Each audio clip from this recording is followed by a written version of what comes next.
Well, hello. And this is the second guiding principle that we like to educate our patients and our doctors about.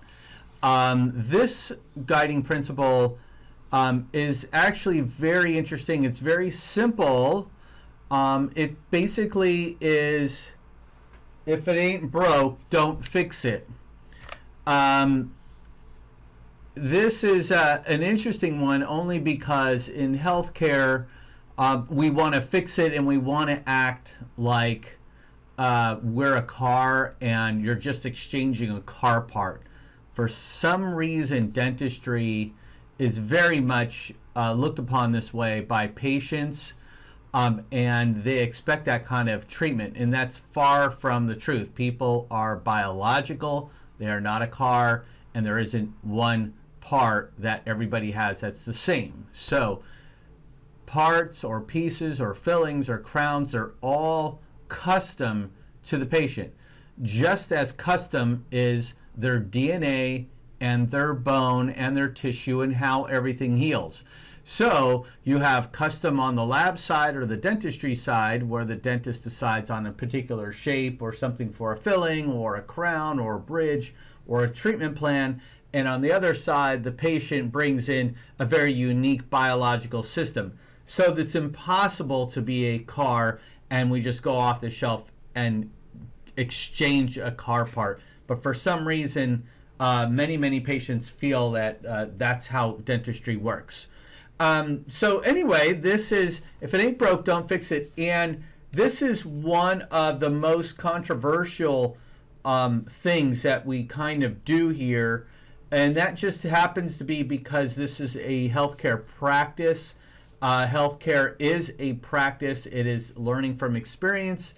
And this is one of the opinions that I have that actually holds true most of the time. But it does have subjective qualities to it. So the first part I want to bring up is that prevention action is in conflict with the don't fix it advice, which creates confusion. Think of it as, let's say, here's an example. If you have a large tooth that has a large silver filling in it, but the silver filling looks fine, and maybe you have a little bit of fracture, cracks or something, but nothing symptomatic for a patient, do you recommend doing a crown on that tooth now, or do you recommend doing a crown on it later when maybe the tooth actually fractures or breaks off?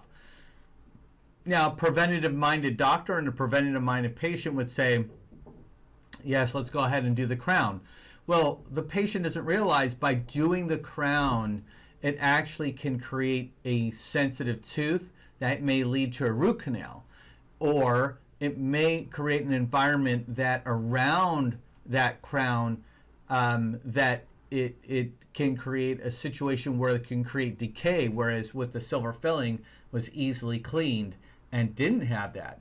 If you are ain't broke, don't fix it person, and you leave that silver filling, and the silver filling's been in it for 20, 30 years, that might just still be fine for the next 20, 30 years. It might fracture off as well, or the filling may fail, which usually it doesn't, but it can have its own situation. So are you siding on possible root canal, or are you siding on a possible chip on the enamel?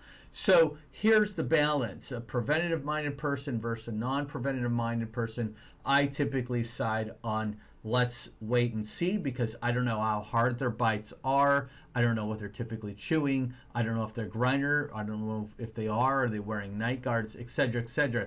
Those all go into this pile here. Versus let's just grind away the tooth to do a crown, because we are both preventative-minded types that would like to see that being done. So this is an example of where it creates confusion. If you had a patient that is preventative-minded and the doctor is the ain't broke, don't fix it kind of guy, or vice versa, you have a patient that doesn't want to do something, whereas the doctor's a little more preventative-minded. So this is where it can create some confusion on this note. Healthcare is a bit of roll the dice.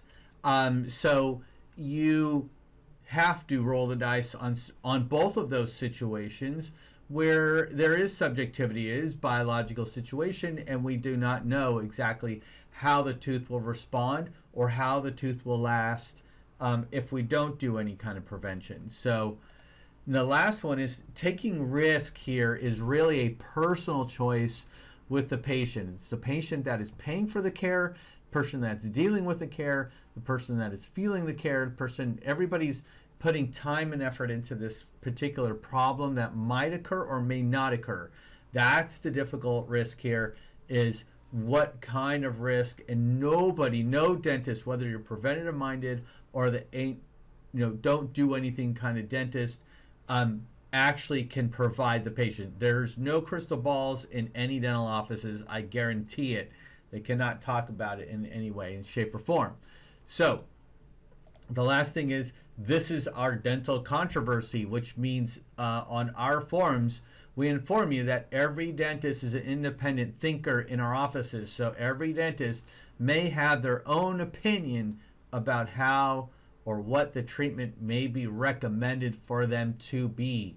So here it goes across the board, whether it's our dental office or other dental offices, we all are independent thinkers, and we all guidelines within the standard of care, of course, but there are a lot of cases that are very, very custom, and then it becomes a little bit more difficult to balance. I have some examples I'm going to talk about that kind of fall into the category. So if a patient comes in and they have full set dentures, where it's upper or lower or just a lower, and it's working for them, and they want to ask about implants, the first thing I'm going to ask them is, if it's working for you, why do you need implants? Like, if it's working for you, don't even waste your time.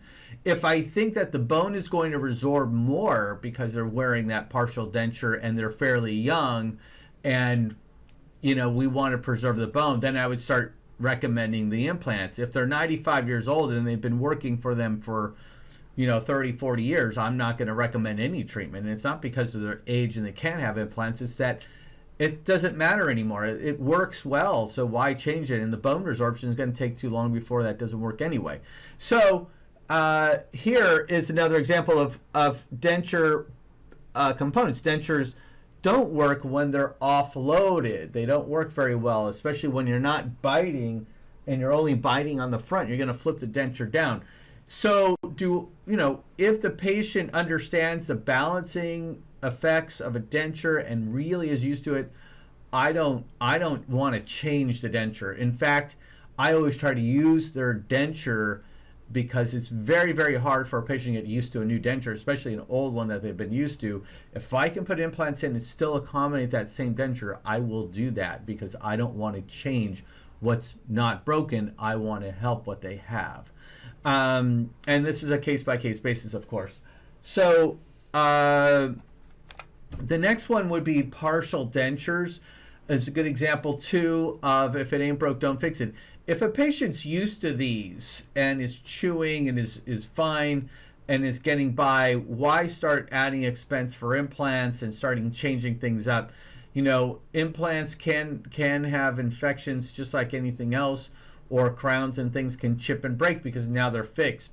What are their resources? Are they comfortable with this?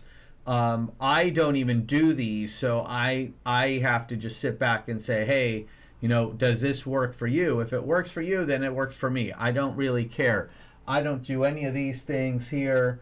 They're too complicated in nature, and I just feel like that's great for our general care patient doctors that want to exercise things like that.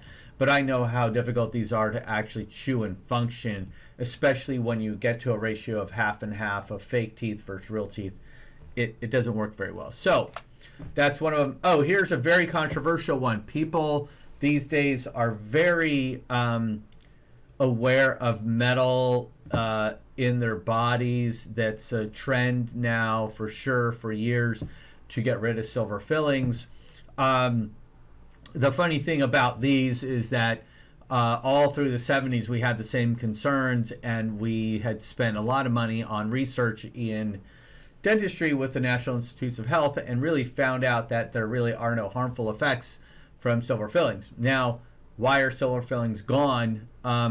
Mostly because people believe it, what they want to believe. It doesn't matter anymore about what science has figured out and what research has kind of figured out. There's always somebody that's going to write an article and then somebody else is going to say it like as if it were truly peer-reviewed type of research.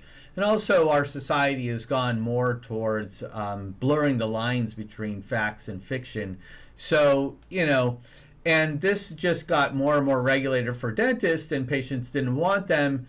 And so why fight it and just charge more for a plastic filling that lasts less time? So, dentistry is a business, and that's typically what happened here with the silver fillings.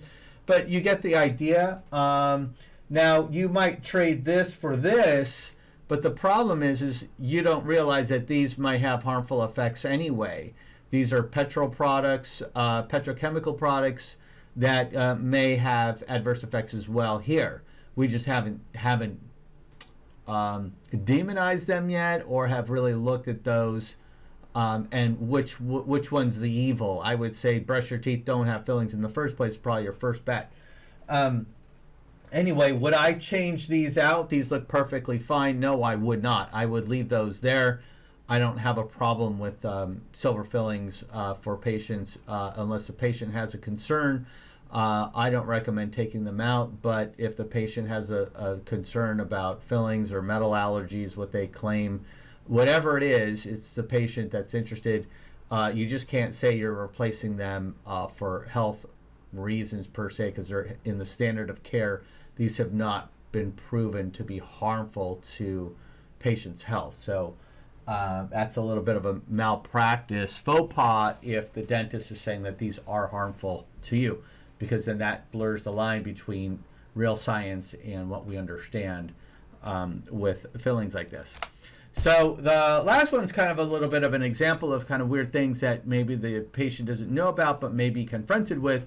And right here we have kind of radiolucent areas that may or may not be valid. And so this is where a CT scan comes in. But also, does a patient have any symptoms? If a patient has no symptoms, this tooth might have been looking kind of strange for the last 20 years. And when you see them for the first time, you don't offer up a retreatment here just because the x-ray doesn't look good. If this tooth is fine for the patient, it's asymptomatic, then leave it alone. This is for sure a situation, if it ain't broke, don't fix it. Now, could I can't act and pretend I know everything, or have a crystal ball, or have some future, clairvoyance here, because this could turn into a giant infection, and we just saw the start of it, and then it blows up on the patient, and then the doctor looks bad. I still would side on, if it ain't broke, don't fix it. Write a script of antibiotics, so if the patient does feel like something's starting in the next week or two or month, they can start taking the antibiotics and call and come in and treat it, and be patient about it before you go into retreatments of here. Same thing with something like this right here, where we have an internal resorption problem. Now, everybody wants to treat the things they don't like to see. If this is asymptomatic, this could have been here for 20 years as well, 30 years. Why not? Why are we treating it now? Now, this would require root canal, and it would actually weaken the tooth even more. So you don't want to do that if this is a tooth is acting normal and it just doesn't look right in the x-ray. So leave that alone. If there's symptoms, that's a different story. My third really example here is something I don't even like. But would I change it? If the patient's not complaining, I would just kind of give them my thoughts on this. But this is a treatment that another doctor obviously had done and had splinted these teeth together to help try to save these two root canal treated teeth. Well, in my hands, I would have probably looked at the full arch and thought, can we do a 4 or 6 unit bridge across the front and get rid of these before we lose more bone? Or we've lost so much bone, implants are probably not a good choice in this matter. Now, the splinting in this case add to the bone loss. Yes, it does, but what's your evil? What's worse here? What do you want to try to achieve? So this is where it becomes, is it really broke, or is it prevention that we're looking at? Are we going to do something? Is there action involved? Are we going to do a treatment plan? Are we going to be patient? Are we going to do a wait and see? And that's what this discussion's all about. But this is a way to kind of just give you guidelines for the doctor and for the patient and healthcare staff to really look at the ideas around how do these treatment plans and how do we move forward, and hopefully everybody's going to be educated a little bit more so we can make better decisions.